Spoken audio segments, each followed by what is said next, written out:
ዛሬ ሀገር ወገን ዘመድ ሁሉም ይርሳው እንጂ ቤተክርስቲያን የዋለችውን ውለታ እግዚአብሔር ያውቀዋል። በደንብ ጠንቅቆ ነው የሚያውቀው። አንዳንዶችም በደንብ አድርገው የተረዱትም አሉ። ቤተክርስቲያንን ማቆየት፣ ቤተክርስቲያንን መጠበቅ፣ ቤተክርስቲያንን እንዳለችበት ክብሯና ወሰኗ ሰላሟን መስጠት ለኛ ብቻ ሲሆን ለሁሉም የሚተርፍ እንደሆነ ጠንቅቆ የሚያውቁት አሉ። በአንጻሩም ደግሞ የማይመለከታቸውም አሉ። አያገባንም የሚሉ አሁን እኮ በነገራችን ላይ ትንሽ መናገር እንችላለን የምንባል ሰዎች የምንናገርበትንም ዓላማ ጠንቅቀን ማወቅ አለብን።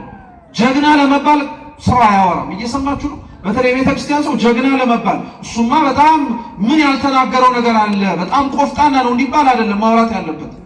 ሰው ማውራት ያለበት ሰው መናገር ያለበት ለነፍስ ድህነት የሚጠቅምና የሚበጅ ነገር ሲሆን ነው። አለበለዚያ ዝምታ ይሻለዋል። እንዲሁም ዝም ቢል ይሻለው። ሰው ከእግዚአብሔር ጋር ካልሆነ በነገራችን ላይ እንኳን ሰፊው ቀርቶ ጠባቡን ቦታ ራሱ አይመጥነው።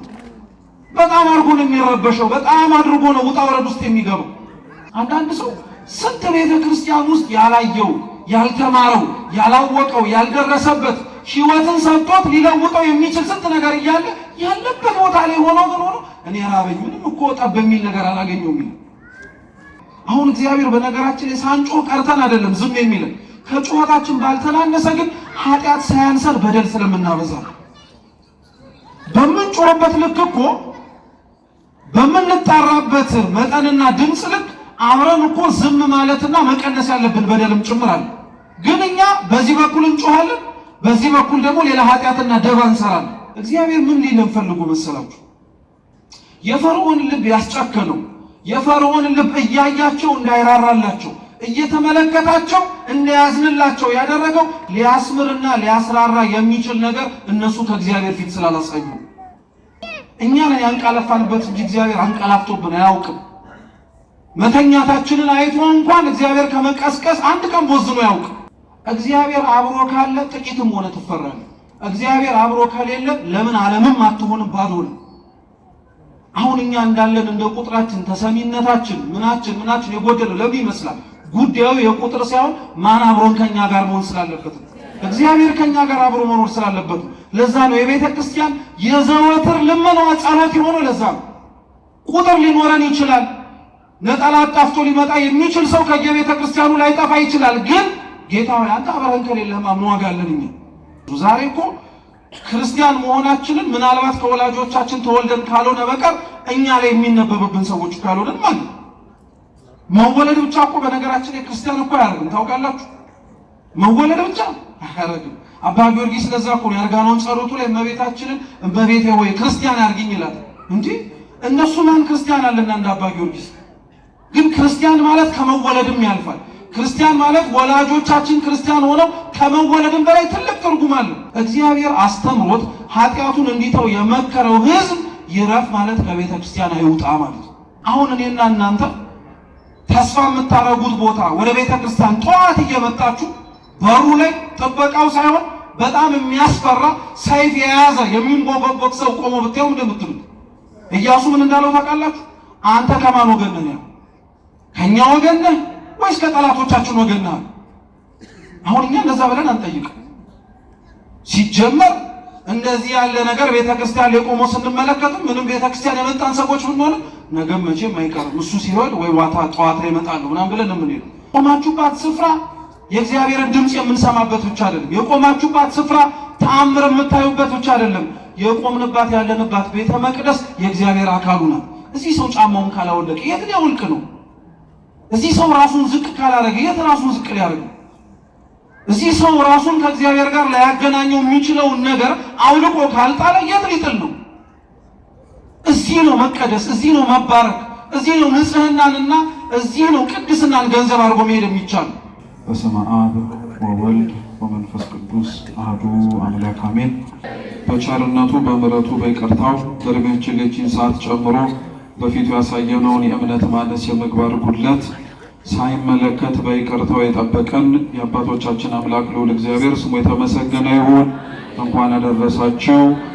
አምላካችን ቅዱስ እግዚአብሔር ቀሪዋን ሰዓታችን እንዲባርክልን የምንማማርበትን ቅዱስ መንፈሱን እንዲልክልን ማስተዋሉን ጥበቡን ዕውቀቱን ልቡን አይምሮም ለሁላችን እንዲገልጥልን ቅዱስ ፈቃዱ ይሁንልን።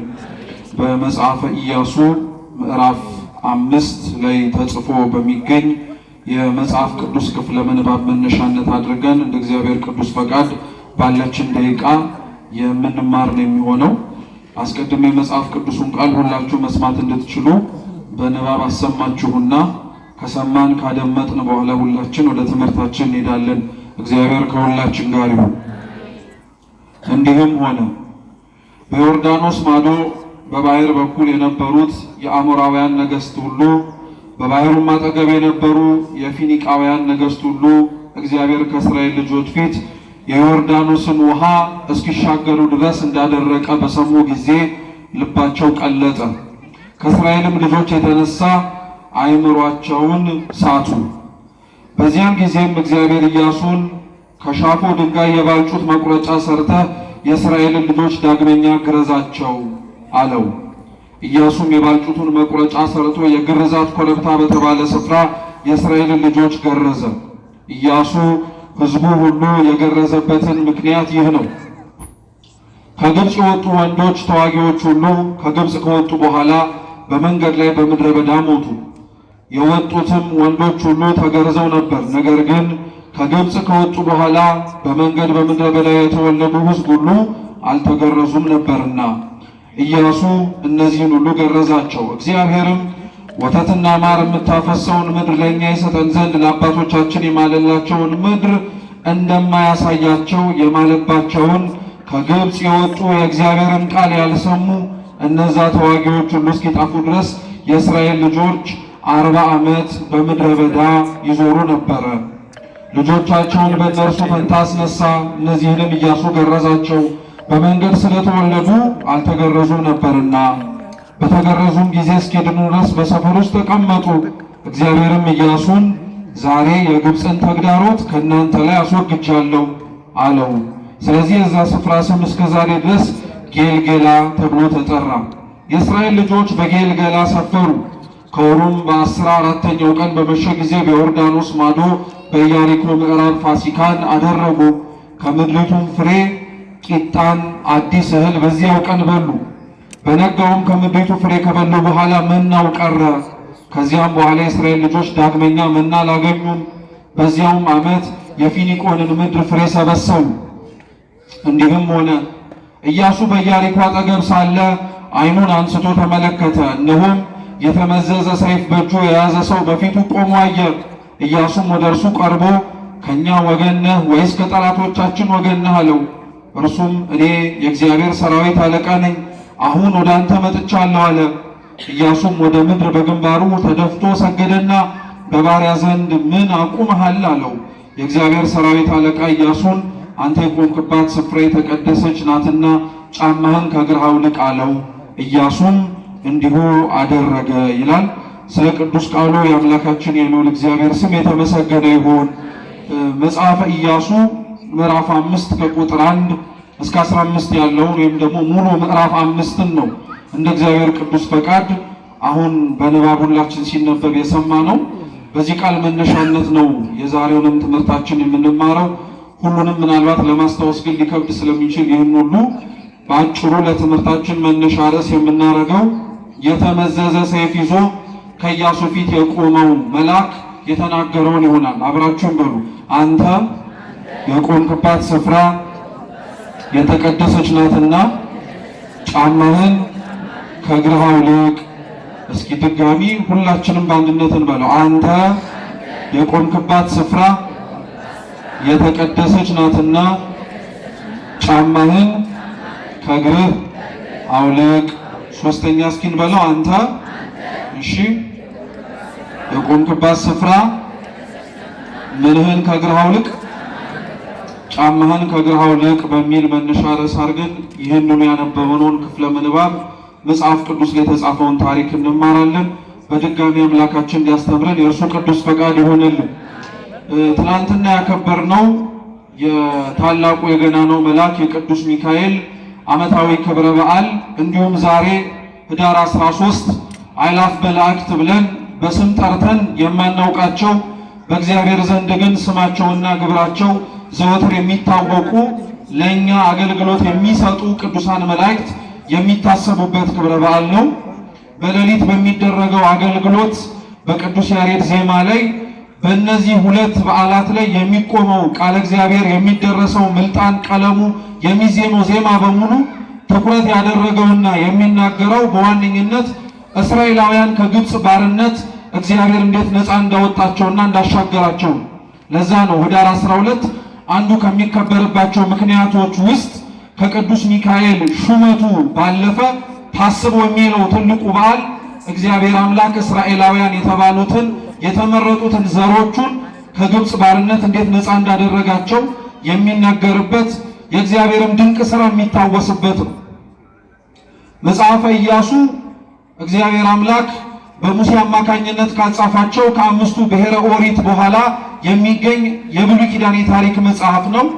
መጽሐፈ ኢያሱ ተብሎ ስለሚጠራው ከሙሴ በኋላ እስራኤላውያንን እንዲመራና ቃል የገባላቸውን ምድረ ርስት ከነዓን እንዲወርሱ እግዚአብሔር የመረጠላቸው ከሙሴ በኋላ ተተክቶ ሕዝቡን ያስተዳድር የነበረ መሪ ነው።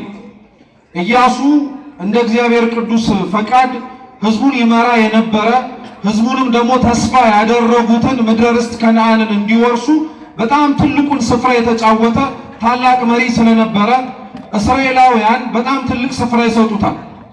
ጌታችን መድኃኒታችን ኢየሱስ ክርስቶስ በዚች ምድር ላይ ተመላልሶ በሚያስተምርበት በዘመነ ሥጋዌ ወራቱ ራሱ እስራኤላውያን በጣም ትልቅ ቦታ ከሚሰጧቸው ነቢያት መካከል ሙሴና ኢያሱ በጣም ይጠቀሱበታል።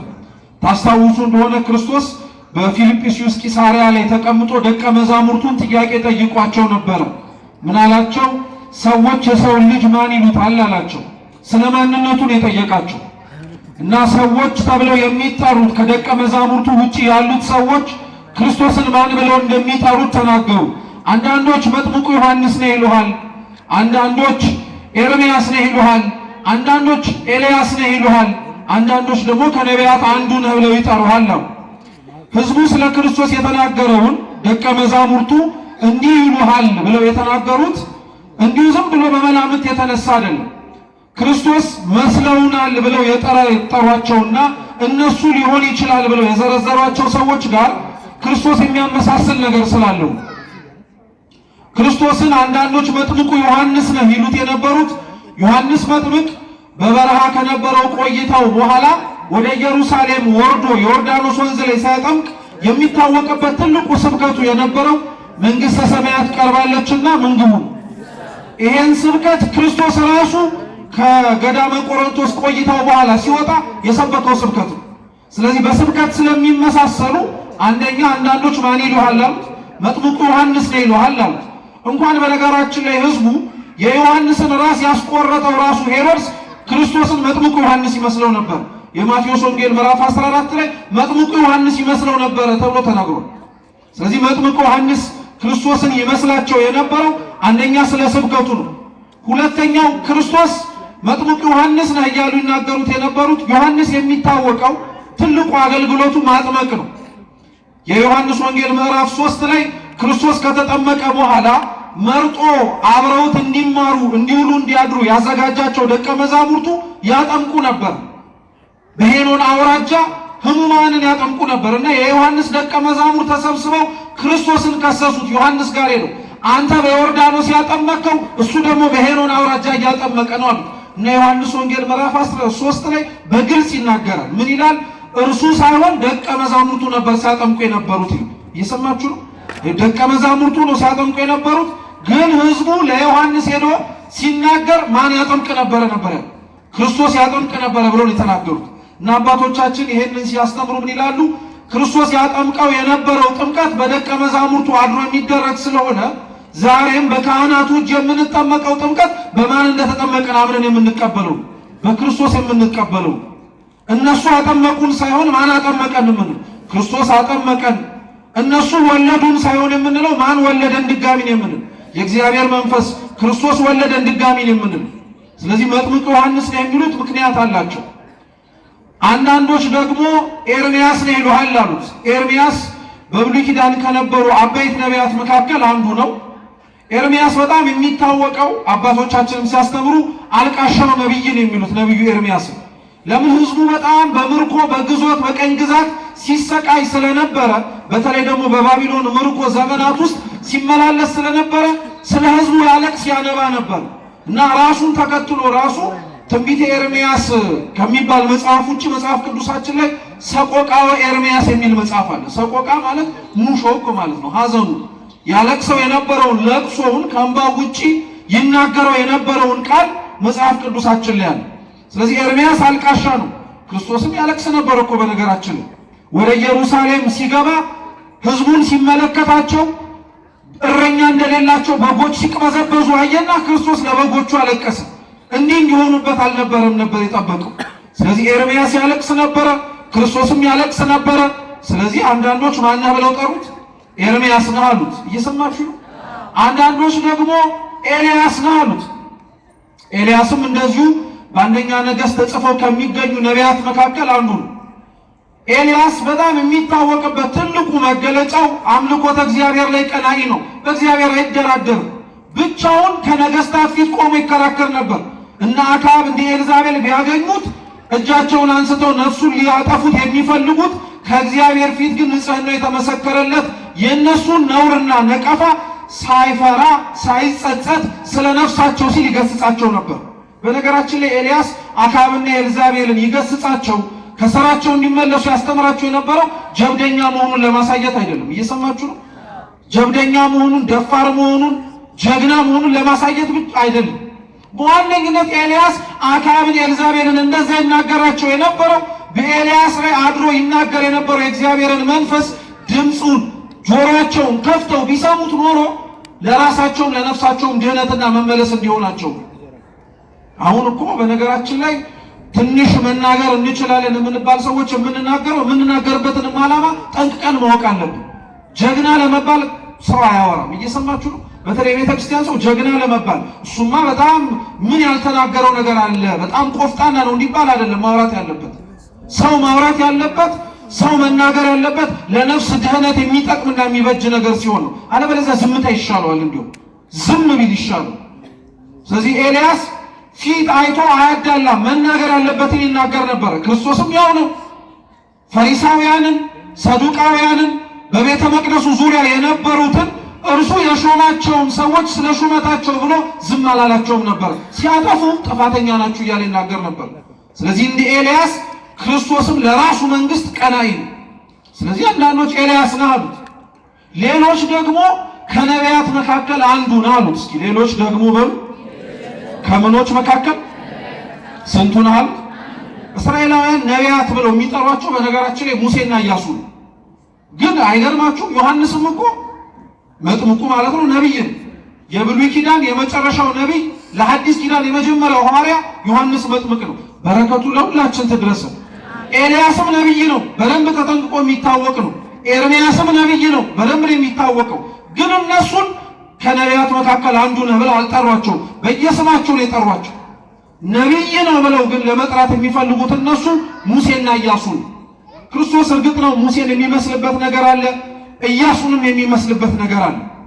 ሙሴን የሚመስለው ሙሴ ግብፃውያንን ከነበረ እስራኤላውያንን ከግብፅ ባርነት ነፃ እንዳወጣቸው ግብፅ በተባለች በሲኦል ውስጥ ስንሰቃይ የነበርነውን እኛን ያወጣን አማናዊው ሙሴ ክርስቶስ ስለሆነ ሙሴ ነህ ብለው ቢጠሩት ምንም የሚያስደነግጥ ነገር አይደለም፣ በግብር ስለሚመሳሰሉ።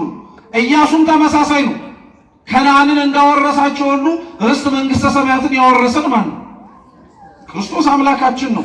ስለዚህ ሙሴ ነህ ወይ ኢያሱ ነህ እያሉ ይናገሩት ነበረ ማለት ነው። እና ጌታችን ኢየሱስ ክርስቶስ በጣም ህዝቡ ለእስራኤላውያን በጣም ትልቅ ቦታ ያላቸው እነዚህ ኢያሱን እነዚህ ሙሴንና ሌሎችም ነቢያትም በጣም ትልቅ ቦታ እንዳላቸው እንዳናውቀው ኢያሱ። ስለዚህ እስራኤላውያን ከግብፅ ባርነት የወጡበት ጊዜ ላይ ከሙሴ ጋር የነበረ አንድ ሰው የመጀመሪያው ጸአት ተብሎ የሚነገረው ወይንም ደግሞ የመጀመሪያው መውጣት የሚባለው እንደምታውቁት እንግዲህ እስራኤላውያን ከግብፅ ባርነት የወጡበትን ወደ ግብፅ የገቡበትን እንዴት እንደወጡ ግን በተወሰነ መልኩ ላስታውሳችሁ። ለምን መሰረታዊ የሆኑ መማሪያ ክፍሎችና ነጥቦች ስላሉት። እየሰማችሁ ነው። እግዚአብሔር ከሁላችን ጋር ነው። እስራኤላውያን ወደ ግብፅ የወረዱት እንግዲህ በረሃብ ነው እንደምታውቁት። ያዕቆብ ይኖርባት የነበረችው ቦታ ላይ እና ዙሪያቸው ላይ በጣም ትልቅ ረሃብ ተነሳ። ስለዚህ ያን ረሃብ ለመታገስ ያን ረሃብ ለማለፍ ተብሎ በግብፅ መሬት ላይ ምግብ እንዳለና ያንን የረሃብ ዘመን ለማሻገር የሚያስችል ደግሞ ቋትም ጎተራም እንደሞላ ሰሙ።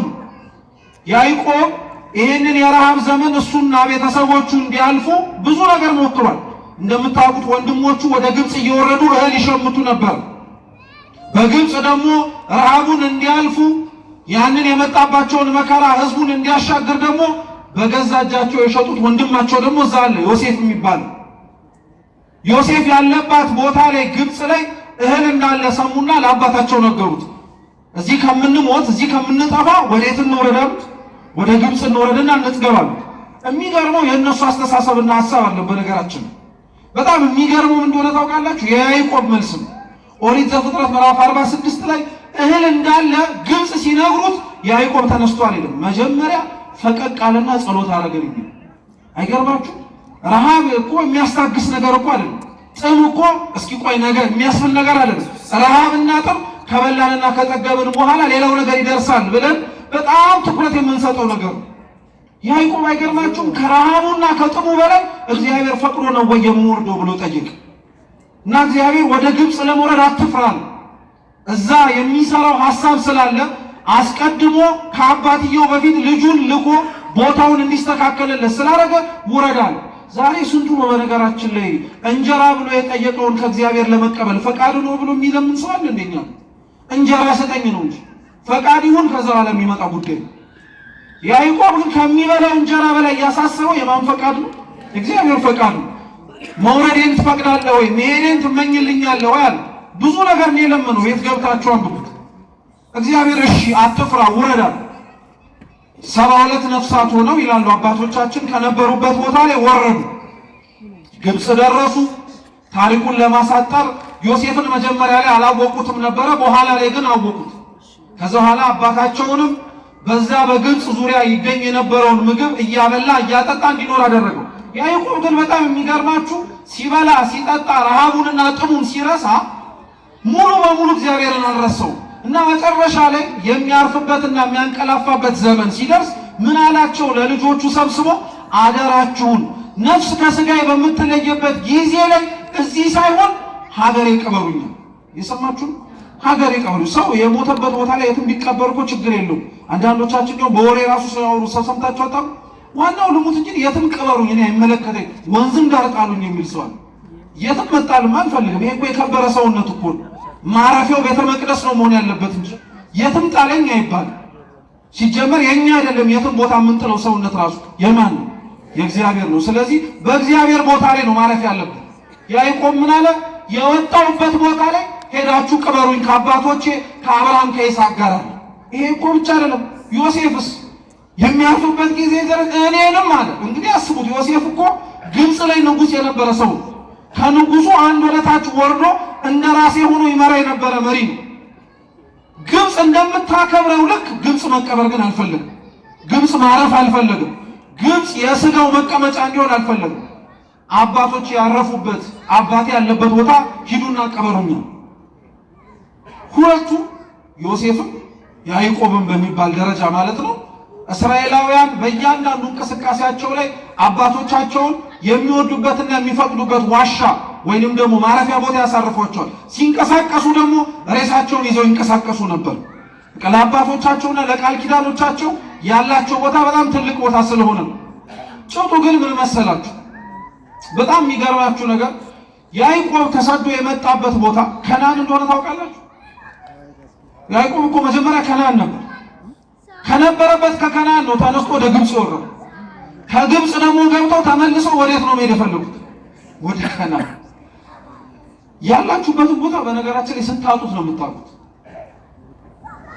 ከነዓን እኮ በጣም የምታምር በጣም ማርና ወተት ታፈልቃለች ትሰጣችኋለች ተብላ ቃል የተገባችላቸው ቦታ ነው። መጀመሪያውኑ ነበሩበት። ከነዓን ቦታ ላይ ይኖርበት ነበረ፣ ግን እህል አጡበት። እኔ በጣም ነው የሚገርማችሁ። ከነዓን እንደ አንድ ሰፈር አድርጋችሁ እንዳታስቡት። በነገራችን ከነዓን በጣም ትልቅ ከተማ፣ በጣም ትልቅ ስፍራ ነው። እንዴት 72 ሰው አገር ይጠባዋል? እስኪ አስቡት ለራሳችሁ ማለት ነው። 72 ሰው አገር ይጠባዋል። 72 ሆነው የምንበላው አጣን። ስንት እኮ ያላደረሱት ያላዩት ያልተመለከቱት እኮ ሀገር አለ ከነዓን። እዛው ያለችባቸው ቦታ ላይ ግን ሆነው ራበን ጠማን። አንዳንድ ሰው ስንት ቤተ ክርስቲያን ውስጥ ያላየው ያልተማረው ያላወቀው ያልደረሰበት ሕይወትን ሰጥቶት ሊለውጠው የሚችል ስንት ነገር እያለ ያለበት ቦታ ላይ ሆኖ እኔ ራበኝ ምንም እኮ ጠብ የሚል ነገር አላገኘውም። ሰው ከእግዚአብሔር ጋር ካልሆነ በነገራችን ላይ እንኳን ሰፊው ቀርቶ ጠባቡን ቦታ ራሱ አይመጥነው። በጣም አድርጎ ነው የሚረበሸው። በጣም አድርጎ ነው ውጣ ወረድ ውስጥ የሚገባው። ከነዓን እንዴት ይጠባል? እስኪ አስቡት። እነሱ 72 ሆነው ከነዓን ጠበበናል። እግዚአብሔር እኮ ከግብፅ ባርነት ህዝቡን ነፃ ሲያወጣው እኮ 600 ሺህ አድርጎ ከነዓን ሊያስገባቸው ነበር። እንግዲህ አስቡት 72 ሆነው አልበቃንም ያሉት መሬት ላይ እግዚአብሔር 600 ሺህ ህዝብ አድርጎ መልሶ ሊያመጣቸው ነው። ምን ቁም ነገር ያለው መሰላችሁ? ቦታችሁ ላይ የሚያጠግባችሁ የሚያረካችሁ ያለው ግብአትና የሚሟላው ነገር በሙሉ መሰናዳቱ አይደለም። ቦታው ላይ እግዚአብሔር አለ ወይስ የለም? ለዛ ነው አባቶቻችን ረድኤተ እግዚአብሔርን የእግዚአብሔር መገኘትን እንደ ቀላል ጉዳይ ይመለከቱት። ዜና አበው ላይ ለዛ ነው ይሄን ሐሳብ እንድንረዳው አንድ ታሪክ አለ። ለረጅም ዓመታት በጾም በጸሎት ተወስነው ይኖሩ የነበሩ አንድ አባት ነበሩ ይባላል እና እኚህ አባት ለ40 ዓመት ያክል ከዘረጉ ሳያቅፉ ካሉበትን ቦታ ሳይወጡ ፍሩክታ መካከል ማለትም ደግሞ በጣም ጠባብ የሆኑ አለት አጣብቂኝ ውስጥ ገብተው መራር የሆነ ቅጠል እየበሉ ይጾሙ ይጸልዩ ነበር። ስንት ዓመት? 40 ዓመት። እግዚአብሔር አምላክ ጽናታቸውን ተጋድሏቸውን የቆዩበትን ዘመን ተመለከተና ከፊት ለፊታቸው ተገልጦላቸው ወዳጄ ልፋትህን ድካምህን ለኔ ብለህ የከፈልከውን ዋጋ ተመልክቻለሁ። ዘመኑም እጅግ ብዙ እንደሆነ ማይቻለሁ። እንደ ስራዬ ልክፈልህ ወይስ እንደ ቸርነት? እኚህ አባት የእግዚአብሔርን ቸርነት እስካሁን አላወቁትም። 40 ዓመት ግን ጠባብ ዋሻ ውስጥ እንደቆሙ ያውቃሉ። 40 ዓመት ግን እየመረረ ቅጠል እየበሉ እንደታገሱ አውቀዋል። ስለዚህ የእጃቸው ላይ ያለውን ቦታና እጃቸው ላይ ያለውን ፍሬ ተመለከቱና እንደ ስራዬ ክፈለኛል። እንደምን እግዚአብሔር አምላክ እንደ ቃል ይሁንልህ እና ይህ አባት ተመልሶ ከነበረበት ቦታ ላይ ያቺ ጠባ ቆሞ ይጸልይባት የነበረበት ቦታ ላይ ልክ ሲገባ ቦታው ጠበቡ። 40 ዓመት እኮ ጠበቱ አልታወቀው። 40 ዓመት እኮ እንዳጣበቀው አላወቀም። ልክ እንደ ስራ ይከፈለኝ ብሎ ቦታው ላይ ግን ሲቆም ቦታው ጠበቡ። ልክ እንደ ስራ ይከፈለኝ ብሎ ሲመለስ ይበላው የነበረውን ያ መራሩን ጣዕም ያለውን ቅጠል ሲቀምሰው ጭራሽ መረረ። ድሮ ለካ ያጣፈጠለት ድሮ ለካ ተጠባባ የሆነች ቦታ ላይ ቆሞ እንደ ሰፊ ሁኔታ እንዲንቀሳቀስ ያደረገው የራሱ ስራ ሲሆን የማንቸርነቱ ሰው በዚህ መሬት ላይ ሲኖር በነገራችን ላይ ቀላል ነገር አይደለም። እግዚአብሔር እንደ ቸርነት ክፈለኝ ማለት አንዳንዶቻችን ዝም ብለን ቃል ይመስለናል። ስራችን ምንም ነገር እንደማያመጣ ጠንቅቀን ስለምናውቀው ስራችን ምንም ነገር ጠብ እንደማያደርግ በደንብ ስለተረዳ ነው። ከምናወጣው ከጉልበታችን በላይ በጣም የምንተማመንበት ነገር የማን ቸርነት ነው? እግዚአብሔር ለሁላችን ቸርነቱን ያርቅብን።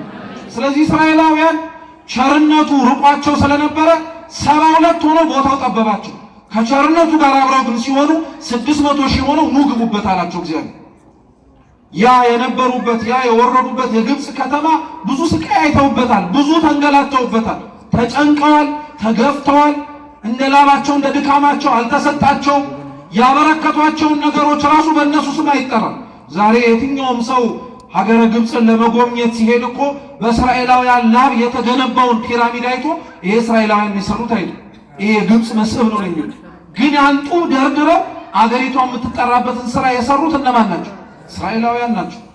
ዛሬ ሀገር፣ ወገን፣ ዘመድ ሁሉም ይርሳው እንጂ ቤተክርስቲያን የዋለችውን ውለታ እግዚአብሔር ያውቀዋል። በደንብ ጠንቅቆ ነው የሚያውቀው። አንዳንዶችም በደንብ አድርገው የተረዱትም አሉ። ቤተክርስቲያንን ማቆየት፣ ቤተክርስቲያንን መጠበቅ፣ ቤተክርስቲያንን እንዳለችበት ክብሯና ወሰኗ ሰላሟን መስጠት ለኛ ብቻ ሲሆን ለሁሉም የሚተርፍ እንደሆነ ጠንቅቆ የሚያውቁት አሉ። በአንጻሩም ደግሞ የማይመለከታቸውም አሉ፣ አያገባንም የሚሉ። ስለዚህ እግዚአብሔር አምላክ እዛ ሁሉ ህዝብ ላይ ይሄ መዓት ይሄ ውርጅብኝ ሲወርድ ዝም ብሏቸው ነበር። ዝም አላቸው። 400 ዓመት እኮ ቀላል አይደለም። እኛ እንኳን ለዚህ ለተወሰኑ ዓመታት ለምንኖርበት እኮ ሀገር ቤተ ክርስቲያን ወገን የሚሰቃየውን እንግልትና ስቃይ አይተን ስናነባ ስናለቅስ እግዚአብሔር ለምን ዝም አለን እንላለን። አንተ እኮ አሁን ነው ዝም ያለ። እነሱ ስንት ዓመት ነው ዝም የተባሉት? 400 ዓመት። አንድ ሰው 400 ዓመት ይኖራል? መልሱ እንጂ አይኖርም አይደል? እኛ ስናውቀው በዚህ ዘመን ላይ በታ 400 ዓመት እንደውም ተውት፣ ረጅም ዓመት ብዙዎቻችን አንኖርም። ወዲያውኑ በጊዜ እንጠራለን። ኖሩም ከተባለ ምናልባት ከመቶ ከዛ በላይ አንሄድም። 400 ዓመት ማለት ትውልድ አልፎ ትውልድ ተተክቷል በችግር ውስጥ። ብዙዎች አልፈው ሌሎችም ተወልደዋል እዛው ስቃይ ውስጥ። 400 ዓመት ሙሉ እግዚአብሔር ዝም አላቸው። ለምን ዝም አላቸው 400 ዓመት? ምክንያት አለው። በነገራችን አንደኛ ዝም ያላቸው ለምን መሰላችሁ? ህዝቡ ስቃይና እንግልት ላይ መሆናቸውን ሳያይ ቀርቶ አይደለም። ግን እስራኤላውያን ባሪያ ሆነው የተገዙበት የግብፅ መሬት ላይ እንደ ግብፃውያን ይኖሩ ነበር። በጣም እኮ ነው የሚገርማችሁ። ችግርተኛ ሆነው ያ ሁሉ መከራና ስቃይ የሚያደርስባቸው ህዝብ መካከል ሆነው የህዝቡን አምልኮተ ጣዖት አብረው ይሳተፉ ነበር። የህዝቡን ባህል፣ አኗኗር፣ እሴቶቻቸውን አብረው አጋብተው ነበር። ስለዚህ እግዚአብሔር እንዴት ይቅረባቸው? ከጩኸታቸው ባልተናነሰ የሚሰሩት ኃጢአትና በደል ነበር። አሁን እግዚአብሔር በነገራችን ላይ ሳንጮህ ቀርተን አይደለም ዝም የሚለን። ከጩኸታችን ባልተናነሰ ግን ኃጢአት ሳያንሰን በደል ስለምናበዛ በምንጮህበት ልክ እኮ በምንጣራበት መጠንና ድምፅ ልክ አብረን እኮ ዝም ማለትና መቀነስ ያለብን በደልም ጭምር አለ። ግን እኛ በዚህ በኩል እንጮሃለን፣ በዚህ በኩል ደግሞ ሌላ ኃጢአትና ደባ እንሰራለን። ስለዚህ ዝም አላቸው። ሁለተኛ እስራኤላውያንም ዝም ያላቸው አይቶ እንዳላየ ሰምቶ እንዳልሰማ ዝም ያላቸው ሙሴ እስኪነሳ ድረስ ነው። ሰለስቱ ምዕት ይናገራሉ። እግዚአብሔር ያለ ስራ ያለ ምክንያት ምንም ነገር አያደርግም ይላል። ማረግ ተስኖት አይደለም። በነገራችን ላይ እየሰማችሁ ማረግ ተስኖት አይደለም። ያለ ሙሴ ህዝቡን ማውጣት፣ ያለ ሙሴ ያንን አገዛዝና ቀንበር ነፃ ማላቀቅ ከብዶት አይደለም። ሙሴን የፈለገው እግዚአብሔር ህዝቡን እንዲመር ምክንያት በሱ እንዲገኝ ስለፈለገ።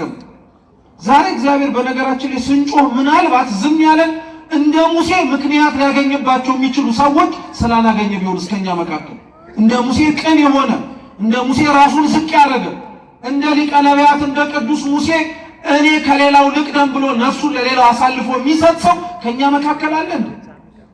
እኛ ሌላውን መማገድን የምናውቅበት እንጂ ሌላውን መክተት እሳት ውስጥ የምናውቀው እንጂ ወንድሜ እህቴ ከምትቃጠል በእኔ ምክንያት ነው የመጣው ብለን እንኳን አንመጣም። ታስታውሱታላችሁ ሙሴ በጣም የሚታወቀው ትልቁ ነገሩ የነበረው እግዚአብሔር አምላክ በጣም ረጅም ዘመናት እስራኤላውያን ታግሷቸው እና ከአንድ ቀን በላይ ግን የምታስታውሱ ከሆነ በጣም አብዝቶ አዘነባቸው። ምክንያቱም ህዝቡ እንደተመረጠና እንደተቀደሰ ህዝብ አይንቀሳቀስም። ህዝቡ ቃል እንደተገባለትና እግዚአብሔር እንደሚያደርግለት ሰው አይራመድም ነበር። ስለዚህ ህዝቡን ላጠፋቸው ነው። ሙሴ ምን እንዳለ ትዝ ይላችኋል? ህዝቡን ከምታጠፋ እኔን ከህይወት መጽሐፍ ደምስሰኛል። እኔ እግዚአብሔርን እምላችሁ እንዴት ከባድ ነገር እንደሆነ ታውቃላችሁ? አፈጣጣሪንም መርሳው እኮ ማለት እኮ መኖሬን ህልውናዬ መንግስትን ልታዋርሰኝ ቃል ከገባህበት ከልቡና ላይ አጥፋኝ እኔን፣ እነሱን ግን ምህረት አድርግላቸዋል። እንዲህ ምክንያት ተገኝቶበት ሀገር፣ ወገን፣ ዘመድ፣ ቤተክርስቲያን የሚያስምር ሰው ይኖር ይሆን ከኛ መካከል? አያችሁት? እግዚአብሔር ዝም ሲል የሚሰራበትን ምክንያት እየፈለገ ነው ማለት ነው። እነዛ ምክንያቶችን ሌላ ሰው ነው ብላችሁ አትፈልጉ። እኛውንን መስተካከልና መለወጥ ያለብን እኛውንን። እግዚአብሔር ምክንያት ፈልጎ ሀገር፣ ወገን፣ ዘመድን እንዲምር ተስተካክለን መገኘት ያለብን። ሌላ ሙሴ አትጠብቁ። ሙሴዎቹ እኛውንን መስተካከል ያለብን። እዚህ ሙሴ እስኪነሳ ኃጢአት በደላቸውን እስኪተው ድረስ ታገሳቸው። እነሱ ኃጢአት በደላቸውን አላቆሙ። ሙሴ ግን መጣ። ሙሴ ተነሳ፣ እንደምታስታውሱት ወጣ። ተመልሶ በእርጅና ወራት ደግሞ እግዚአብሔር አምላክ መልሶ ግብፅ ላይ አስመጣው። 10 መቅሰፍቶችን ፈርዖን ላይ ላከበት። የፈርዖን መቅሰፍትስ ላይ የምንማረው ቁም ነገር ምን መሰላችሁ? ኦሪት ዘጸአት ምዕራፍ 3 ላይ እግዚአብሔር አምላክ በጸጳጦሱ ሙሴን ሲያነጋግረው ሕዝቤን ሂድና ለፈርዖን ልቀቅ ብሎሃል ብለዋል። እየሰማችሁ ምን አርግ ብለዋል? ልቀቅ ብሎሃል ብለዋል። ሙሴ ብዙ ነገር ተናግሯል። እግዚአብሔር ከተናገራቸው ነገሮች መካከል በጣም የሚገርመው ምን መሰላችሁ? ምን አለ? የፈርዖንን ልብ አጽንቼባቸዋለሁ። እየሰማችሁ የፈርዖንን ልብ ያጸናው ራሱ ማለት እግዚአብሔር እኮ እንዲጨክንባቸው ልቡን ያደነደንኩት ማንኛም እኔ ነኝ። ለምን እንጂ የነዚህስ መበደል አንድ ነገር ነው። የህዝቡ ማጥፋት እሱን ተውት። የሚያሰቃያቸው ሰው እንዳይራራላቸው ራሱ ልቡን ያስጨነቁት ማንኛም እኔ ነኝ እኔ አምላካችሁ ነኝ። እግዚአብሔር ምን ሊለን ፈልጎ መሰላችሁ? የፈርዖን ልብ ያስጨከነው የፈርዖን ልብ እያያቸው እንዳይራራላቸው እየተመለከታቸው እንዳያዝንላቸው ያደረገው ሊያስምርና ሊያስራራ የሚችል ነገር እነሱ ከእግዚአብሔር ፊት ስላላሳዩ። ሁሉም ከላይ ሲታይ የሚያለቅስ ይመስላል። ሁሉም ከላይ ሲታይ እያነባ ማረኝ የሚል ይመስላል። ከነሱ መካከል ግን አንዳንዶች ነበሩ ግብፅ አገዛዙ የተመቻቸው መኖሩ የተስማማቸው። ወጥተውም እኮ አጉረምርመዋል። ታውቃላችሁ፣ ለሙሴ ተናግረውታል እኮ በደንብ አድርገው። ያወጣህን በረሃ ላይ ልትገለን ነው ብለውታል። ከአንተ ከዚህ ከምታሰቃየን በረሃ የግብፅ ሽንኩርት ይሻለናል ብለውታል። አያችሁ፣ ልባቸው ውስጥ ነበር በደንብ ጠንቅቆ። ስለዚህ ከልባቸው አውጥተው ከልባቸውም አሽቀንጥረው እግዚአብሔርን የሚፈልጉበትን ምክንያት ስላልተገኘ የፈርዖን ልብ እኔ ነኝ ያስጨከንኩባቸዋል። እግዚአብሔር እኮ እንደዚህ አይነት አምላክ እኮ ነው። ሳትፈልገው በልብ ውስጥ ሌላ ነገር ደባ ይዘህና ሌላ ዓላማ ኖሮ ከፊት ለፊቱ ስትቆም ሞኝ እኮ አይደለም እግዚአብሔር። ልብን ኩላሊትን ይመረምራል ሲባል ንግግር ብቻ ይመስልናል። በደንብ አድርጎ ነው የሚፈትነው የሚያየው እግዚአብሔር። ስለዚህ ሕዝቡን በደንብ አድርገው እንዲታሹ አደረጋቸው። በደንብ አድርገው እንዲበቁ መከራ በቃን እስኪሉ ድረስ ችግር በቃን እስኪሉ ድረስ በደንብ አቆያቸው። ከዛ በኋላ ግን የፈርዖንን ልብ ያጸናው እግዚአብሔር መልሶ ራሱ ሰበረው። የመጨረሻው መቅሰፍት ትዝ የሚላችሁ ከሆነ 10ሩንም መቅሰፍት አደረገና እግዚአብሔር 11ኛው መቅሰፍት የሚባለው ሞተ በኩር ነው።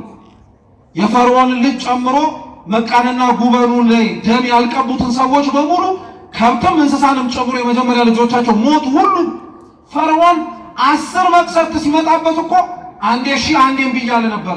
የገዛ ልጁን ግን ሲያጣ ከአቅሙ በላይ ሆነበት። በቃ ይዘህልኝ ውጣ አልፈልግም። እግዚአብሔር ለምን ይመስላችኋል 11ኛው መቅሰፍት መጀመሪያ ማድረግ አይችልም ነበር? ሞተ በኩርን መጀመሪያ አድርጎ እኮ በመጀመሪያው መቅሰፍት ማገላገል ይችል ነበር። መቅሰፍቱን በእያንዳንዱ ያሳልፈው የነበረው ያለውን ኃይል ለፈርዖን ለመግለጽ ሳይሆን የፈርዖን ልብ ተሰብሮ እሱም እግዚአብሔር እንዲመለከተው ነበር።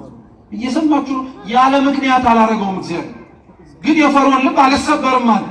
ስለዚህ መጨረሻ ላይ ሊሰብረው የሚችለው የገዛ ልጁን ሲያጣ ስለሆነ ልጁን አሳጣው። ይዘህ ጠቅልለህ ውጣልኝ አለው።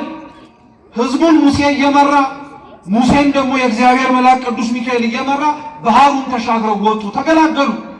ያ ሕዝብ ከግብፅ ሲወጣ 40 ቀን ነበር ይፈጅበት የነበረው ለመግባት። የት? ከናን። ከናን በነገራችን ላይ አሁን ባለው ፍልስጤም ውስጥ የምትገኝ ከተማ ነው እና ቅርብ ነው ልላችሁ ፈልጌ።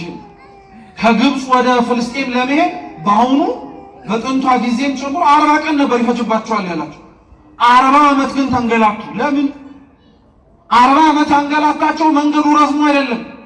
ለሚወርሱት ቦታ ግን የተዘጋጁ ሰዎች አልነበሩ። ስጠን ላሉት ስፍራ ግን እነሱ ብቁ አልነበሩ። ዛሬም ተመሳሳይ ነው። በነገራችን ላይ ስጠን የምንለውን ሰላም ለመቀበል እግዚአብሔር እጃችን ዝግጁ ካልሆነ እስክንዘጋጅ ያዘገየዋል።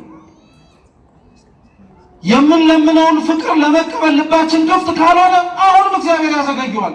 እንደ ጠራነው ጥሪ ፈጥኖ የማይደርሰው የተቀበልነውን ነገር ዋጋ መስጠት የምንችልበት ጊዜ ካልሆነ አሽቀንጥረን መልሰን እንጥለዋል። ለዛ ነው በነገራችን ላይ ሰው እንዴት ክፉና ጨካኝ እንደሆነ የምታውቁት ልበ አምላክ ቅዱስ ዳዊት መዝሙር 13 ላይ ጸባያችን ምን አይነት ጸባይ እንደሆነ ይናገራል። እና ምን ይላል? ከመቃብር ክሱት ጎራይቶሙ፣ አፋቸው እንደተከፈተ መቃብር ነው። መቃብር አስቡት። ሰው ሲሞት እኛ አጥበን ንጹህ የሆነ ጨርቅ አምጥተን ገንዘን አዲስ የሆነ ሬሳ ሳጥን አምጥተን እንደየሀገሩ ስርዓት ደግሞ አንዳንዶችም ሽቶ የሚነሰንሱ አሉ። ሽቶ ነስንሰን አክብረን አፈር ውስጥ እንከተዋል። ከ3 ቀን በኋላ ከ4 ቀን በኋላ ግን እስኪ እንዴት ነው ብለህ ቆፍረህ ብታየው እንጨቱም ቆሽሿል፣ ጨርቁም ቆሽሿል። አንተ ሽቶ የነሰነስከውም ሬሳ መሽተት ጀምሯል። መቃብር እንደሰጠው አርጎ አይመልስም። እግዚአብሔርን እኛ እንደዛ ሊሆንበት የሰጠንን ነገር በሙሉ አበላሽተን መለስንለት። ሰላም ሳይሰጠን ቀርቶ ነው አሁን እንደዚህ ምንጮህ። ሰጥቶን አበላሸነው፣ ተበጣበጥንበት። ፍቅር ሳይሰጠን ቀርቶ ነው ሰጥቶን እኛ ጥላቻን አነገስንበት። እንደኛ መቃብር የሆነ ማን አለታል? ሁሉንም ነገር ሰጠን፣ አደረገልን። ሁሉንም ነገር አጎናጸፈን፣ አበላሸነው መልሰን። እኛ ያበላሸነውን ነገር ደግሞ እኮ መልሰን እሱ ላይ እናላክከዋለን። አንተ እኮ ነህ እንላለን። እሱ ምን ያህል እሱማ ባህሪው ራሱ እኮ መልካም ነው፣ ንጹህ ነው፣ ነውር ነቀፋ የማይስማማው ልዑል የሆነ አምላክ እኮ ነው። እኛ ነን የተሰጠንን መጠቀም ያቃትን። እግዚአብሔርነቱ ሁላችን ልቡናችን ይመልስልን። ብዙ ተሰጥቶን ያልተጠቀምንበት ነገር አለ። ስናጣውና ስናበላሸው ብቻ እሪ እያልን የምንጮህበት ማለት ነው። እስራኤል እንዲህ ነበረ። ለቦታው አልተዘጋጀም። በረሃ ላይ ሲሄድ አበላኝ አለው እግዚአብሔር። ስንዴ እኮ አዘርቶ ማብላት ይችል ነበረ በረሃ ላይ። መና ከሰማይ መውረድ ይከብዳል ወይስ በረሃ ላይ ስንዴ ማዘራት? መልሱ እንጂ የትኛው ነው የሚቀለው? ስንዴውን የሚቀለው እኮ መሬት ቅርብህ ነው።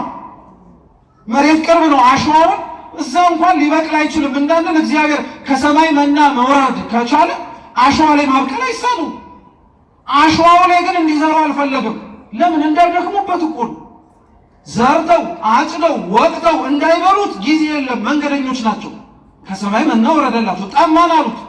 ስሙ እስኪ ጠማን ሲሉትስ አፈሩ ላይ አሸዋው ላይ ውሃ መስጠት አይችልም? ይችላል። አፈሩ ላይ ውሃው ላይ ውሃ ቢሰጣቸው፣ ነገር ግን ስሙ ውሃው ሲደፈርስባቸው መጠጣቱን ጠጥተነዋል፣ ግን ምን ዋጋ አለው የደፈረሰ ውሃ ነው ብሎ ያሙታል እንጂ። እግዚአብሔር እኮ እንዴት አንቀባሮ እንደሚያኖረን አላወቃችሁ? አንቀባሮ አመላችንን ስለሚያውቀው አንቀባሮ ነው የሚያኖረው። አለት ላይ ውሃ ሰጣቸው። ደፈረሰ ብለው እንኳን ማጉረምረም አይችሉም። የአለት ውሃ ንጹህ ነው። በቃ ምንም እንከን አይገኝበትም። እንደዛ እየጠጡ መዝሙረ ዳዊት መዝሙር 77 ላይ ግን እግዚአብሔርን አሙት ይላል። አሙት ማብላት ይችላል፣ ማጠጣት ይችላል። አጥግቦ አብልጦ አሙሮ ልጆችን አሳድጎልህ እንዴት እግዚአብሔርን አታምነው? አንተ የረሳውን በጣም ብዙ ነገር እያስታወሰ እንደዚህ አንቀባሮ እያኖረ እንዴት እግዚአብሔርን ትረሳዋለህ? አንተ እኮ በጣም ብዙ እኔና እናንተ የረሳነው በጣም ብዙ ነገር አለ። ትላንትና ያጠቃልን ጠላት ረስተነዋል፣ ጠፍቷል። ትላንትና ሰላም የነሳንን ነገር ረስተነዋል። አሁንማ ጥሩ ላይ ነና። በእያንዳንዳችን ህይወት ነው የምላችሁ። እናንተ አልጋችሁን ተማምናችሁ ስትተኙ እግዚአብሔር ግን ከአልጋው በታች የተሸከመው እጅ እሱ እንዳትናወጡ የጠበቃችሁ እሱን እኮ ነው እንደዚህ ያደረገው። መጽሐፈ ቀለምንጦስ ላይ አባቶቻችን የሐዋርያት ሥራም ላይ ጭምር በትርጓሜ ያስተምሩታል። ሐዋርያው ቅዱስ ጴጥሮስ እግዚአብሔርን ጠየቀው፣ አትተኛም ወይ ብሎ ጠየቀው። እየሰማችሁ ነው? አትተኛም አይደክምህም አሉ እና እግዚአብሔር ቢያንቀላፋ ምን ሊመጣ እንደሚችል እንዲረዳው ብሎ እጅህን ዘርጋለውና ይላሉ አባቶቻችን፣ እጁ ላይ እንቁላል አስቀመጠለት። እየሰማችሁ አስቀመጠለትና ቅዱስ ጴጥሮስ በመለኮታዊ ስልጣኑ እንዲያንቀላፋ አዘዘው እና ወዲያውኑ እንቅልፉ ሲመጣበት ቅዱስ ጴጥሮስ እጁ ላይ ያለው እንቁላል ወድቆ ተሰበረ እና እግዚአብሔር ምን አለው? ባንቀላፋ እንዲህ የምትሆኑት። ለዛ እኮ ነው እረኛችን አይተኛም አያንቀላፋም፣ እስራኤልን የሚጠብቀው አይተኛም አያንቀላፋም የምንለው ለዚህ ነው። እኛ ነን ያንቀላፋንበት እንጂ እግዚአብሔር አንቀላፍቶብን አያውቅም። መተኛታችንን አይቶ እንኳን እግዚአብሔር ከመቀስቀስ አንድ ቀን ቦዝኖ ያውቅ። ስለዚህ እግዚአብሔር አምላክ ሕዝቡን አላቸው የሚሆኑ አይደሉም። አብዛኞቹ በረሃ ላይ ቀሩ። አብዛኞቹ ትወርሳላችሁ የተባሉትን ቦታ ሳያዩት ቀሩ። እንዲህ ከመሆን እግዚአብሔር ይጠብቀን። እውነት አስባችሁታል? ቃል ተገብቶላችሁ ያን ሁሉ ዘመን ተንገላታችሁ የምታገኙትን በረከት ሳታገኙ ባጭር መቅረት እግዚአብሔር ከልክሎ አይደለም። እኛ እዛ በረከት ላይ ለመድረስ ግን የሚያስችለውን ነገር ቀድመን ስላላሟለን ቀሩ። አብዛኞቹ ሞቱ። ሙሴም አንቀላፋ። ከዛ በኋላ ኢያሱ መጣ። ለዛ ነው መጽሐፈ ኢያሱ ምዕራፍ 5 አሁን ከአንድ ጀምሮ ሲነበብ እንደሰማችሁት አዲስ ትውልድ ተነሳ። ያን አዲስ ትውልድ ኢያሱ ከነዓንን መውረስ እንዲችሉ መንገድ ይዟቸው ሄዱ። መንገድ ላይ ሲሄዱ ትላንትና ከትላንትና በፊት ስታያም የሚጓዙበት በእያንዳንዱ መንገድ ጠላቶች ይገጥሟቸዋል። የሚያጠቋቸው፣ የሚገፏቸው፣ የሚተናኮሏቸው ነበሩ። አብዛኞቹን እያሸነፉ ነው የሄዱት። ቦታቸው ላይ እግዚአብሔር እስኪደርስ ድረስ ያሉበት ቦታ ላይም ደግሞ እስኪያርፉ እግዚአብሔር እየጠበቃቸው ነበር። መልአኩን ልኮ ሕዝቡን እግዚአብሔር ሲጓዙ ከመሬት አንድ ስንዝር ከፍ አድርጎ አሸዋው እንዳያቃጥላቸው፣ ከላይ ያለው የበረሃው ፀሐይ እንዳያግላቸው በደመና ጋርዶ፣ ከኋላ ያሉት ጠላቶቻቸው መጥተው እንዳይደርሱባቸው በደመና ሸፍኖ ከፊት ያለውን መንገዳቸውን እያከናወነ ሚካኤል ይመራቸው ነበር። ምንም ነገር አልሆኑ። እንደዚህ እየተንከባከበ ወሰዳቸው። ሲነበብ እንደሰማችሁት ዮርዳኖስን ወንዝ ግን ልክ እንደተሻገሩ ዙሪያቸው ላይ የነበሩት ሰዎች እስራኤላውያን እግዚአብሔር የዮርዳኖስን ወንዝ እንዳሻገራቸው እና አብሯቸው እንደሆነ ሲሰሙ ልባቸው ቀለጠ። እስኪ ልባቸው ቀለጠ በሉ እንጂ ምናቸው ቀለጠ? ልባቸው የቀለጠው እነዛ ጠላቶቻቸው ሕዝቡን የፈሩት ምን ስለሆነ ነው? ህዝቡ ቁጥሩ ብዙ ስለሆነ አይደለም። እግዚአብሔር አብሯቸው ስላለ። እግዚአብሔር አብሮ ካለ ጥቂትም ሆነ ትፈራለህ። እግዚአብሔር አብሮ ከሌለ ለምን ዓለምም አትሆንም ባዶ ነው። አሁን እኛ እንዳለን እንደ ቁጥራችን ተሰሚነታችን ምናችን የጎደለው ለምን ይመስላል? ጉዳዩ የቁጥር ሳይሆን ማን አብሮን ከኛ ጋር መሆን ስላለበት፣ እግዚአብሔር ከኛ ጋር አብሮ መኖር ስላለበት። ለዛ ነው የቤተ ክርስቲያን የዘወትር ልመናዋ ጸሎት የሆነው። ለዛ ነው ቁጥር ሊኖረን ይችላል። ነጠላ አጣፍቶ ሊመጣ የሚችል ሰው ከየቤተ ክርስቲያኑ ላይጠፋ ይችላል። ግን ጌታ ሆይ አንተ አብረን ከሌለህማ ምን ዋጋ አለን? እኛ ህዝቡ ጠላቶቻቸው ይፈሯቸው ነበረ። ገና መራመድና ኮቴያቸውን ሲሰሙ ይደነግጡ ነበር። ምክንያቱም አብረው ብቻቸውን የሚሄዱ ህዝብ አይደለም፣ እግዚአብሔር አብሯቸዋል።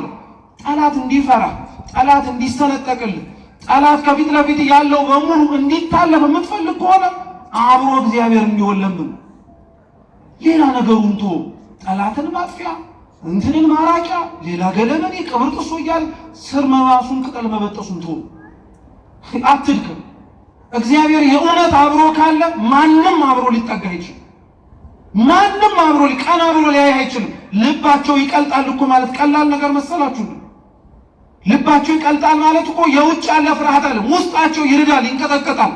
ህዝቡን ሲያዩ እግዚአብሔርን ያሉ። ዛሬ እኛን አይቶ እግዚአብሔርን የሚያይ ማን አለ?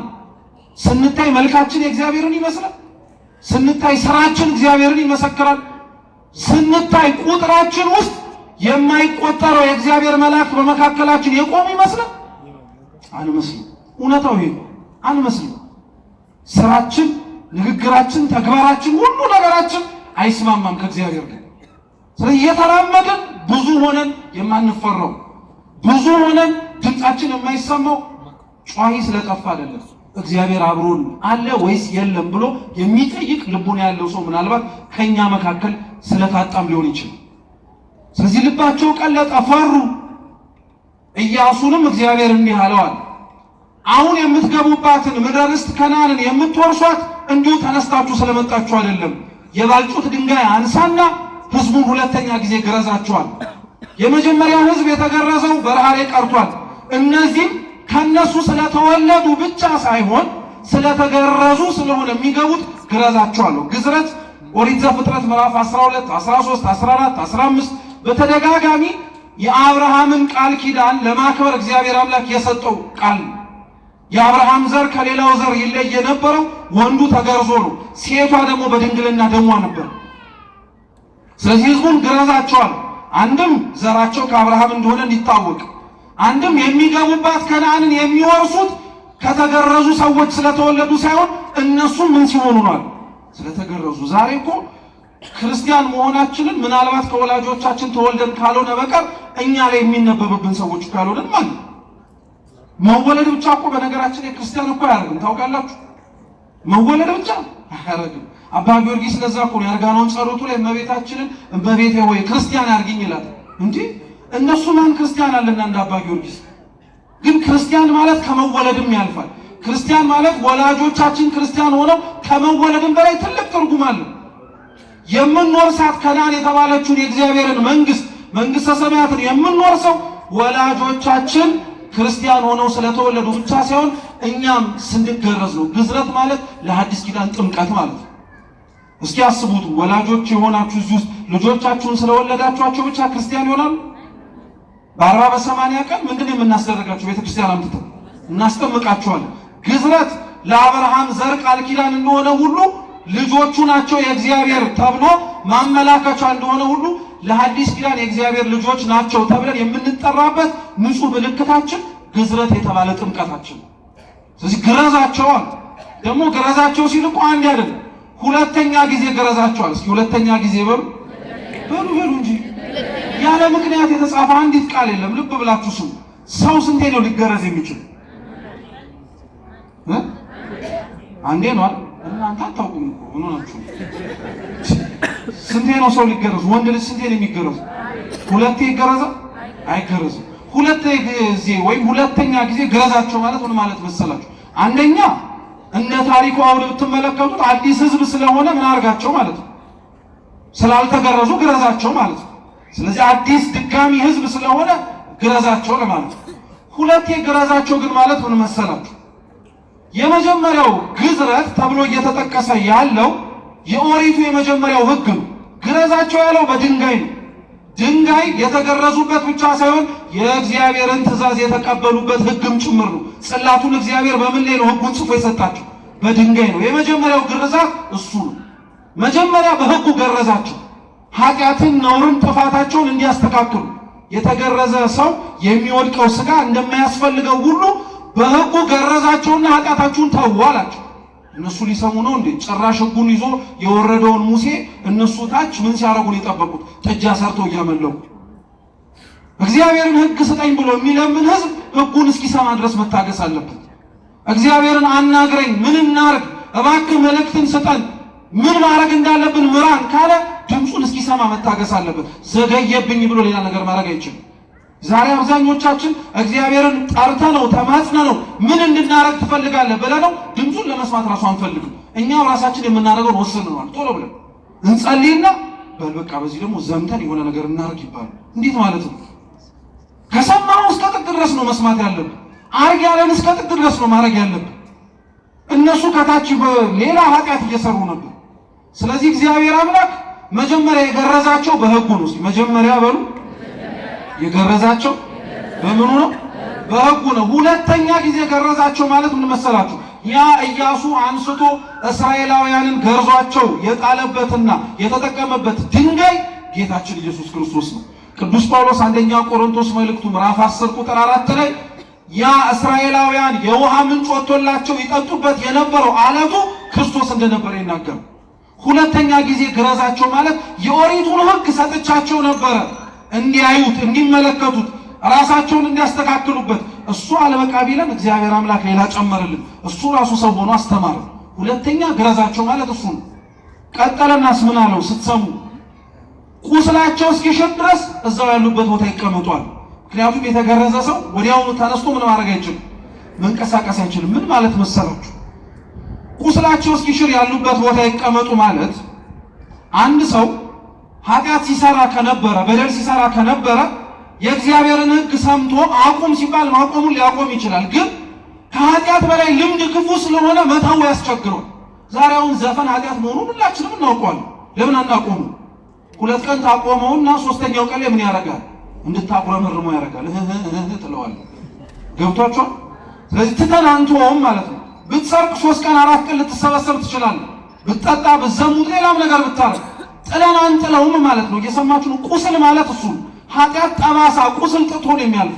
ስለዚህ ምን አለ? እስኪሽሩ ድረስ እዛው ያሉበት ቦታ ይቀምጧል። እግዚአብሔር አስተምሮት ኃጢአቱን እንዲተው የመከረው ሕዝብ ይረፍ ማለት ከቤተ ክርስቲያን አይውጣ ማለት ነው። እዛው ይቀመጥ፣ ቁስሉ እስኪሽርለት መልሶ ወደ ወጣበት ኃጢአት እንዳይመለስ እግዚአብሔር እንዲጠብቀው አስቀምጧል። ከዛ በኋላ እግዚአብሔር ምን አላቸው? ፋሲካውን እንዲያከብሩ ነገራቸው። እንግዲህ ስሙ፣ ይሄ ሁሉ ቅድመ ዝግጅት ፋሲካ ለማክበር። ፋሲካው ጌታችን ኢየሱስ ክርስቶስ ቅዱስ ሥጋና ክቡር ደም ነው። ግዝረቱ ጥምቀት ነው አለን። ሁለተኛው ግዝረት ማለት አምላክ ሰው ሆኖ የሰጠን ሕግ ነው አለን። ቁስል መሻር ማለት ኃጢአታችንን ትተን በጽድቅ መጠገንና መቆም ማለት ነው። ሰው ወደ ቅዱስ ሥጋው ወደ ክቡር ደሙ ሲመጣ ሊያደርገው የሚገባውን ቅድመ ዝግጅት አስቀድሞ ጌታችን በኢያሱ አሳየ። ይህንን ሁሉ ካስደረጋቸው በኋላ ነው ቀጣዩ የቅዱስ ሚካኤል ታሪክ የሚመጣ። ልክ ፋሲካውን አክብረው በጨረሱ ጊዜ ላይ ኢያሱ ቀና ብሎ የኢያሪኮን ምድር ተመለከተ ይላል። እስኪ ኢያሱ በሉ። ምንን አየ? ኢያሪኮን አያት። ሊገቡባት እንወርሳታለን ብለው አስበው ወደ ከነዓን ሲጓዙ የሚያልፉባትን መሬት ተመለከተ። ኢያሪኮን በዓይኑ እየተመለከተ ከኢያሪኮ በሚያው እይታ ውስጥ አንድ የተመዘዘ ሰይፍ የያዘ ሰው ከፊት ለፊቱ ቆመበት። ኢያሱ በጣም እኮ የሚገርም እንዴት ጽኑ ነው። አሁን እኔና እናንተ ተስፋ የምታረጉት ቦታ ወደ ቤተ ክርስቲያን ጠዋት እየመጣችሁ በሩ ላይ ጥበቃው ሳይሆን በጣም የሚያስፈራ ሰይፍ የያዘ የሚንቦገቦግ ሰው ቆሞ ብታዩ እንደምትሉት ኢያሱ ምን እንዳለው ታውቃላችሁ? አንተ ከማን ወገን ነህ? ከኛ ወገን ነህ ወይስ ከጠላቶቻችን ወገን ነህ? አሁን እኛ እንደዛ ብለን አንጠይቅ። ሲጀመር እንደዚህ ያለ ነገር ቤተክርስቲያን ላይ ቆሞ ስንመለከትም ምንም ቤተክርስቲያን የመጣን ሰዎች ብንሆን ነገም መቼም አይቀርም እሱ ሲወድ ወይ ዋታ ጠዋት ላይ ይመጣሉ ምናምን ብለን የምንሄደው። ኢያሱ በፍጹም ቆመ ፊት ለፊት። አንተ ከማን ወገን ነህ? እና ቅዱስ ቄርሎስ ምን ይላል? አንደኛ ዮሐንስ መልእክት ምዕራፍ 4 ቁጥር 1 ላይ እግዚአብሔር ከሚሰጣቸው ጸጋዎች መካከል አንዱ መናፍስትን መመርመር ነው ይላል። ምንን መመርመር? ኢያሱ ፊት ለፊቱ ቆሞ የተመዘዘ ሰይፍ ይዞ የታየውን ሰው አንተ ከማን ወገን ከኛ ነው ወይስ ከጠላቶቻችን ብሎ የጠየቀው መናፍስትን እየመረመረ ነው። ኢያሱ ከዚህ በፊት እኮ መላእክትን ሙሴ ሲያይ አይቷል። ለራሱም ጭምር ታይተውለታል። ከዛም ባለፈ ለመላእክት አዲስ አይደለም፣ ግን ሲገለጡለት መረመረ። ቁም ነገር እኮ አለው። ይሄ እኮ ትምህርት ነው። በህልማችሁ ተኝታችሁ አየን የምትሉትን አልጋችሁ ላይ የተገላበጣችሁ የምትመለከቱትን ነገር በሙሉ እናንተ እንደገዛ ፈቃዳችሁ አትተርጉሙትን። ያየው ቀይ ሰው በሙሉ ማርያም አይደለም፣ ሚካኤል አይደለም፣ ገብርኤል አይደለም፣ መናፍስትን ሁሉ መርምሩ ይላል መጽሐፍ። አንተ ከማን ወገን ነህ ብለህ መጠየቅ አለብህ። ከኛ ነህ ወይስ ከጠላቶቻችን ወገን ነህ? ምክንያቱም ቅዱስ ጳውሎስ የገላትያ መልእክቱ ምዕራፍ 1 ቁጥር 8 ላይ ሰይጣን ራሱን የብርሃን መልአክ አድርጎ እንደሚመጣ ይናገራል። ራሱን የብርሃን መልአክ አድርጎ የሰማይ መላእክት የማይሰብኩትን ስብከት እየሰበከ ይመጣል። ስለዚህ ቅዱስ ኢያሱ ጠየቀው፣ አንተ ከማን ወገን ነህ? ከኛ ነህ ወይስ ከጠላቶቻችን ወገን ነህ? የተመዘዘ ሰይፍ ይዞ የቆመው ያ ወታደር ምን ብሎ መለሰለት? ከእናንተም ወገን አይደለሁም፣ ከጠላቶቻችሁም ወገን አይደለሁም፣ እኔ የእግዚአብሔር የሰራዊቱ አለቃ ነኝ። እስኪ እኔ በሉ የእግዚአብሔር የሰራዊቱ አለቃ ነኝ። ያ የተመዘዘ ሰይፍ ይዞ የቆመው ወታደር የመጣው ቅዱስ ሚካኤል እንደሆነ እናውቃለን። ለምን እንዴት እንደሆነ እነግራችኋለሁ። ግን ቅዱስ ሚካኤል የመጣው ማንን ሊረዳ? ኧረ መልሱ ተው። እስራኤላውያንን ነው። ኢያሱ እስራኤላዊ ነው፣ ህዝቡ እስራኤላዊ ነው። ከማን ወገን ነህ ሲለው ከእናንተ ጋር ነኝ ቢለው ምን ችግር አለ? ምንም እኮ ችግር የለም። ሊረዳው የመጣው ማንን ነው? እነሱን ነው። ከጠላቶቻቸው ወገን እንዳልሆነ እናውቃለን። እየሰማችሁ ነው። ከጠላቶቻቸው ወገን እንዳልሆነ እናውቃለን። ከነሱ ወገን እንደሆነ እናውቃለን። ግን ከማን ወገን አይደለሁም ማለት ካንተም አይደለሁም፣ ከጠላቶች ከነሱም ወገን አይደለሁም፣ እኔ የእግዚአብሔር የሰራዊቱ አለቃ ነኝ አለ። ምን ለማለት ተፈልጎ ነው? የመላእክት ተፈጥሮ እንደ ሰው ልጅ ተፈጥሮ አይደለም። ከናንተ አንዱ አይደለሁም፣ ከናንተ ወገን አይደለሁም የሚለው በሰው አምሳል ታየው እንጂ እንደ ሰው ስጋ ያለኝ እንዳልመስል እያለው እየሰማችሁ። ከነሱም ከጠላቶችም ወገን አይደለሁም ማለት እንደዚሁ ተመሳሳይ ነው። ሰው አልሆንኩም ብቻ አይደለም ያለው፣ ወይንም ደግሞ እንደ ሰው ስጋ ያለኝ አይደለም እኔ ረቂቅ ፍጡር ነኝ እያለው ነው። በአንጻሩ ደግሞ አይ ከጠላቶችም ወገን አይደለሁም ሲለው ተመሳሳይ መልእክት እየሰጠው ነው። አጥፊም ሆኜ አይደለም የመጣሁት እኔ አንተን ልረዳን የመጣሁት እያለው በተፈጥሮ እነሱን እንደማንመስል እኛም እነሱን ልንሆን እንደማንችል አስረግጦ ነገሩ። እኔ ከእናንተ ወገን አይደለሁም ማለት እኔ የእግዚአብሔር ሰራዊቱ አለቃ ነኝ። ቀጠለና ታዲያ ጌታ ወይ ምን እንዳደረግ ትፈልጋለህ አለው ኢያሱ። ምክንያቱም እየታየው ያለው ወታደር ሆኖ። ስለዚህ የእግዚአብሔር መልአክ ምን አለው? የቆምክባት ስፍራ የተቀደሰች ናትና ጫማህን ከምን አውልቃለሁ? ከእግርህ አውልቃለሁ። ልብ ብላችሁ አድምጡ። ይሄ የተመዘዘ ሰይፍ ይዞ ከፊት ለፊቱ የቆመው የእግዚአብሔር መልአክ ነው። የእግዚአብሔር የሰራዊቱ አለቃ እያለ ተደጋጋሚ ይናገራል። ዳንኤልም በትንቢቱ ላይ ተናግሯል። ከዋነኞቹ አለቆች መካከል አንዱ ሚካኤል ምን ሊያደርገኝ መጣ ብሎ ሊረዳኝ መጣ ብሏል። ይሄ ከፊት ለፊቱ የቆመው የእግዚአብሔር አለቃ ሚካኤል ነው የምንለው ለዛ ነው። ሲታየው ሲገለጥለት በሰው አምሳል የታየው የተገለጠለት ለምንድን ሊረዳው ሊገነዘበው ሊያውቀው በሚችል መንገድ ነው መታየት ያለበት። መላእክት በባህሪያቸው ረቂቃን ናቸው። አይያዙም፣ አይጨበጡም፣ አይዳሰሱም። ሲታዩ ሲገለጡ ግን እኛ ልንረዳውና ልናውቀው በምንችለው መልኩ ይነገራል ይታያልም ጭምር። ስለዚህ የማይታየው የእግዚአብሔር መልአክ በአይነ ስጋ ለመመልከት ብንፈልግ ማየት የማንችለው የእግዚአብሔር መልአክ ለኢያሱ ግን ሲሆን የተመዘዘ ሰይፍ ይዞ የመጣ ሰራዊት መሰሉ። ሁለተኛ ለምን ሰራዊቱ መስሎ ታየ? ኢያሱ ወደ ኢያሪኮ እየሄደ ያለው ለውጊያ ነው። ስለዚህ አብሬ ለዘምት የመጣሁት ብሎ ለሚሰራው አገልግሎት እንዲመች ብሎ የእግዚአብሔር መልአክ ሰራዊት መስሎ ታየ። ሁለተኛ ሶስተኛ የእግዚአብሔር መልአክ ለኢያሱ የታየው ለምንድን ነው? ጠላቶቹን ሊያድንለት ነው። ጠላቶቹን ሊያጠፋለት፣ እሱን ሊያድነው፣ ነፃ ሊያወጣው። የእግዚአብሔር መልአክ በነገራችን ላይ በተለይ ቅዱስ ሚካኤል ምን ያልተገኘበት የኦሪት ታሪክ አለ። በነገራችን ላይ ሚካኤልን ሰው እኮ ወዶ አይደለም በነገራችን ላይ ሁሉም ነገር የሚለምን። ኢያሱ ጋር ስትሄዱ ጠላቶቹን ድል የሚያደርግ ሰይፍ ይዞ ቆሞ እንዳትፈራ እንዳትደነግጥ ብሎ የሚናገር መልአክ ሆኖ ታገኙታላችሁ። ኦሪት ዘፍጥረት ምዕራፍ 16 ላይ ብትፈልጉት ከአጋር ጋር ልጇን ይዛ ስትሰደድ አይዞሽ አትፍሪ ብሎ ሲያበላት ሲያጠጣት ያለ ሰው ወዶ መሰለ ሚካኤልን እንጀራ የሚለምነው አጋርን ሲያበላት ስላየኩ ነው። ሰው ወዶ መሰለ ሚካኤልን እርዳኝ የሚለው እስራኤልን ሲራዳ ስለተመለከተ እኮ ነው። ሰው ወዶ መሰለ እንዴ ሚካኤልን እንኳን ማብላትና መታደግ ቀርቶ የእግዚአብሔርን መንግስት አውርሰኝ ብለን እኛ ሚካኤልን እንጠይቀዋለን። ለምን ብላችሁ አትጠይቁ። አንደኛ ነገሥት ምዕራፍ 19 ላይ ኤልያስ ወደ መጣበትና ወደ ከፍታው ቦታ ላይ ለመሄድ የእሳት ሰረገላ መጥቶ ከመንጠቁ በፊት የእግዚአብሔር መልአክ ቀሰቀሰውና ብላ በልቶተኛ መልሶ አሁንም ደግሞ ቀሰቀሰውና የምትሄድበት መንገድ ሩቅ ነውና ምን አርጋ ነው መልሶ ብላ ነው። የእግዚአብሔር መልአክ አያችሁ እንኳን መሬታዊ ነገር ሰማያዊ ነገር ማውረስ የሚችል ነው። ስሙ የተመሰገነ ይሁን። እውነት ቅዱስ ሚካኤል እንኳን ለስጋችን ቀርቶ ለነፍሳችን የሚተርፍ ታላቅ መልአክ። ይኸው ኤልያስን እኮ አሳያችሁ ከነበረበት መሬት ወደ ሰማይ እንዲሄድ ምግብ ብላ ያለው እሱ። ዛሬም ቅዱስ ሚካኤል በነገራችን እንዲህ አይነት ሰባኪ ነው። ሚካኤል እንዲህ አይነት ሰባኪ ነው። ስብከት ምንድን ነው ብላችሁ ብትጠይቁት ሚካኤልን የምትሄዱበት መንገድ ሩቅ ነውና ምን አድርጎ ነው የሚለው ብላ ቁረብ ነው የሚለው። ሌላ ተአምር የሚመጣ እንዳይመስል ቁረብ ነው የሚለው። ቶሎ ቶሎ ብላ ቶሎ ቶሎ ብላ ቅዱስ ሥጋውን ክቡር ደሙን ውሰድ። የምትጓዙ መንገድ ሩቅ ነው። የምትሄድበት የምትጠራበት አገልግሎት ሰፊ ነው። ስለዚህ ተዘጋጅ ነው። ወደ ታሪኩ ግን ስንመልሰው የእግዚአብሔር መልአክ የተባለው ይህ ቅዱስ ሚካኤል ሰይፍን መዞ ታየው ይላል። እስኪ ሰይፍን መዞ በሉ እንጂ ሰይፍን መዞ የቤተ ክርስቲያን ኪነ ህንፃ አሰራር ላይ አይታችሁ ከሆነ እዚህም ቤተ መቅደስ ገብታችሁ ከሆነ ከቤተ መቅደሱ ወይንም ደግሞ ቅድስተ ቅዱሳን ተብሎ ከሚጠራው ወደ ታቦቱ የሚመራው በር ላይ አይታችሁ ከሆነ በግራና በቀኝ እንደሚሳሉት መላእክት ናቸው። በብላችሁ ታው መላእክት ናቸው። በአንድ እጃቸው ሰይፍ ይዘው በአንድ እጃቸው ደግሞ አፎቱን ይዘው የሰይፉን ሰገባ ማለት የሚመልሱበት እየሰማችሁ እንደዛ ይዘው ነው የሚታዩት። እና መላእክት ሰይፍ ይዘው የሚታዩበት ዓላማና ምክንያት አላቸው። አንደኛው ሰይፉ የእግዚአብሔር ኃይል ምክንያት። ስለዚህ ሰይፉን ይዞ ታየው ማለት የእግዚአብሔር መልአክ የእግዚአብሔርን ኃይል ይዞ ፊት ለፊቱ ታየው ማለት ነው። አሸናፊነቱ፣ ረዳኢነቱ፣ ሁሉንም ነገር የሚያደርገው ቅዱስ ሚካኤልም ከማን በተገኘ ኃይል ነው?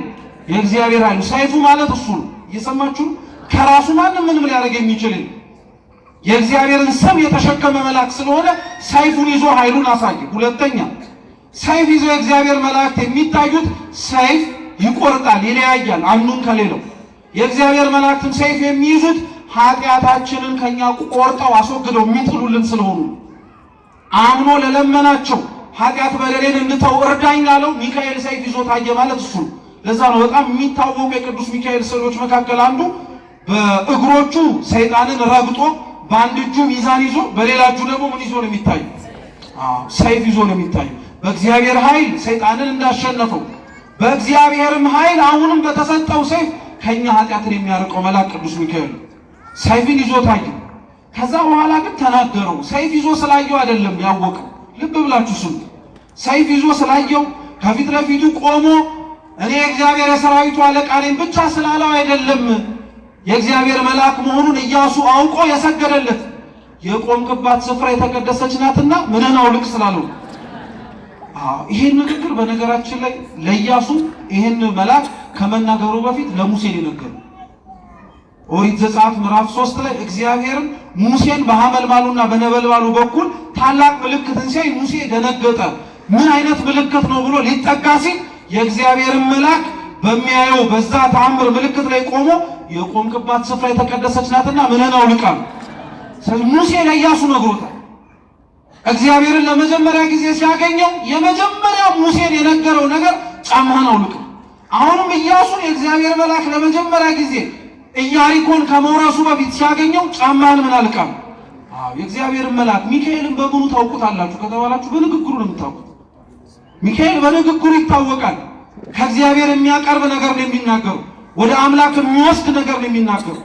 የቆምክባት ስፍራ የተቀደሰች ናትና ጫማህን አውልቅ አለው። የእግዚአብሔር መልአክ እኮ ቆሞ የታየው ኢያሪኮ ላይ እኮ።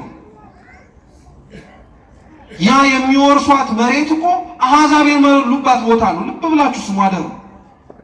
በኃጢአት በነውር በክፋት የሰለጠነች ቦታ ላይ የእግዚአብሔር መልአክ ቆሞ ሲያየው ሰገደ። የቆመበትን ቦታ ሳይሆን የቆመውን እሱን ያዩ። የእግዚአብሔር መልአክ የቆመበት ቦታ በሙሉ ቅድስና ነው። ቦታው እንኳን የረከሰ ቢሆን፣ ቦታው እንኳን ያልተገባ ቢሆን እሱ ካለ ግን ሁሉም ነገር ይቀደሳል፣ ይባረካል። እውነት ለመናገር ክርስቲያኖች ኢያሪኮ ማለት በቃ እኛን ሀገራችን በሉት በቃ የምንሰማው የምናየው የምናደምጠው ነገር በሙሉ በጣም ጆሮ ጭው የሚያደርግ ነገር ነው። ሚካኤል ሲቆምበት ግን ሁሉም ነገር ይረጋጋል። ሁሉም ነገር ልብ ማለት እንድንችል ፊታችንም ይከፈታል፣ እንጽናናለን። ራሱ እርሱን ቆሞ ስናየው እውነት ቅዱስ ሚካኤል እንኳን በሀገራችን ብቻ ሳይሆን በሁላችን ሰውነት ላይ ይቆምልን። በጣም ማንመች ሰዎች ስለሆነ ተናገሩ። የቆምክባት ስፍራ የተቀደሰች ናትና ጫማህን አውልቅ አሉ። ጉዳዩ ከጫማ ማውለቅ ጋር አይደለም። አንደኛ ጫማህን አውልቅ እያለው ያለው ለምን መሰላችሁ? ጫማ የኛ እግር መሬት ላይ ያለው ቆሻሻ እንዳይነካው የሚከላከል ነገር ነው። ጫማህን አውልቅ ማለት መሬት ከተባለው ከአካል ጋር እንዳትገናኝ የሚያደርግህን ነገር አውጣ እያሉ። ምን ማለት መሰላችሁ? መሬቱ እግዚአብሔር ነው፣ እግራችን እኛ ነን። ጫማው መካከል ላይ ያለው እኛና እግዚአብሔርን ላያገናኘን የሚችለውን ነገር አውልቃችሁ ጣሉ እያሉ። እየሰማችሁ ነው?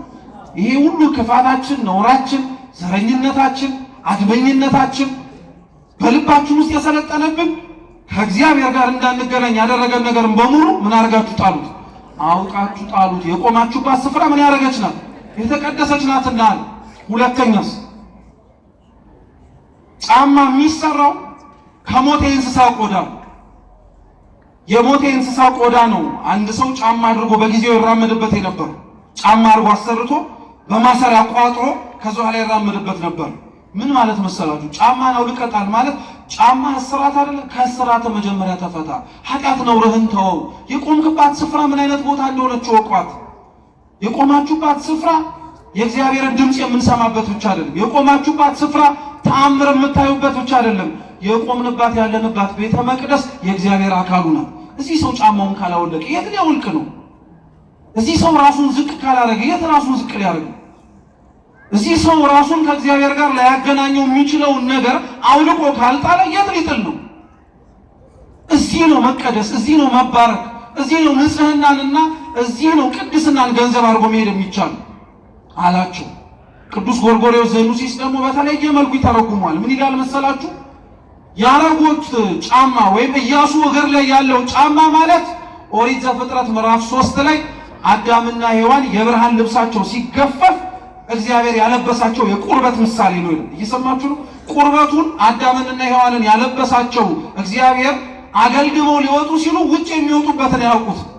እነሱ እንደ ገነት የመሰላቸው ዓለም ብርድ የሌለበት ሁሉም ምቹ ሆነበት ነበር የመሰላቸው። እየሰማችሁ እግዚአብሔር ግን አይ ኀፍረተ ሥጋችሁን የለበሳችሁት ብቻ አይበቃችሁም ውጭ ስትወጡ፣ ስለዚህ ቁርበት ላልብሳችሁ አለና የሞተ የእንስሳ ቆዳ ልብሳቸው አድርገው እንዲለብሱት አደረገ።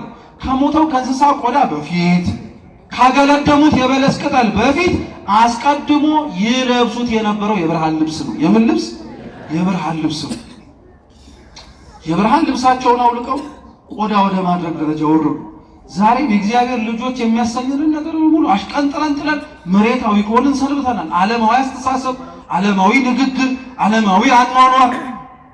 አዳምና ሔዋን እኮ አሁን ቁርበታቸውን አውልቆ የብርሃን ልብስ ለብሰው ገነት ውስጥ እየተመላለሱ ነው።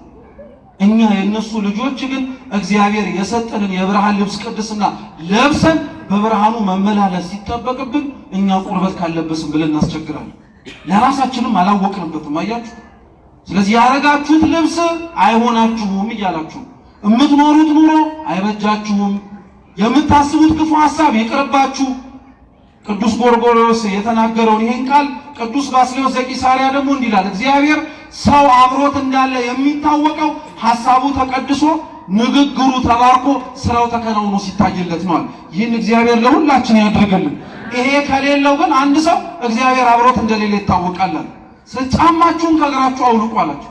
ጫማህን ከእግር አውልቅ ሲለው እየነገረው ይሄንን የምትጓዘውን ጉዞ ኢያሪኮን ድል ማድረግ የምትፈልግ ከሆነ አሸንፈን መግባት የምትፈልግ ከሆነ ያረከውን ሰዋዊ ነገሮችን በሙሉ አሽቀንጥረህ ጣለዋል። እውነቱ እኮ ነው። በነገራችን ላይ አሁን እግራችን ላይ ሁላችንም ያረግነው ጫማ እንደፈለግን እንድንራመድ ያስቻለን ነው አይደል? ነው አይደለም? ባዶ እግሩን እንደሆነ ሰው ጫማ ያረገ ሰው አይሳቀቅም አይደል? ቢያንስ እንኳን የሆነ ነገር ቢወጋ እንኳን ቀድሞ የሚወጋው ምኑ ነው? ጫማውን ነው። ምን ማለት መሰለ? ጫማን አውልቅ ማለት በራስ መመካትን አውልቀ ጣለው እያለ ነው እግዚአብሔር። በራስ መመካትን ሞከርከው፣ አየኸው፣ በቃ ሞከርከው፣ አየኸው፣ የአቅምህን ጣል፣ ከዚህ በኋላ ጫማን አውልቅ ማለት በራስ መመካት አቁምና የሚመካ ቢኖር በማን ይመካ? ሁላችንም ጫማችንን ማውለቅ እንድንችል እግዚአብሔር ይርዳን። ደጉ መልአክ ቅዱስ ሚካኤል በቸርነቱ በምሕረቱ ለእግዚአብሔር የማያስቀርበውን ነገራችንን በሙሉ አውልቀን መጣል የምንችልበትን ጉልበቱን ይስጠን።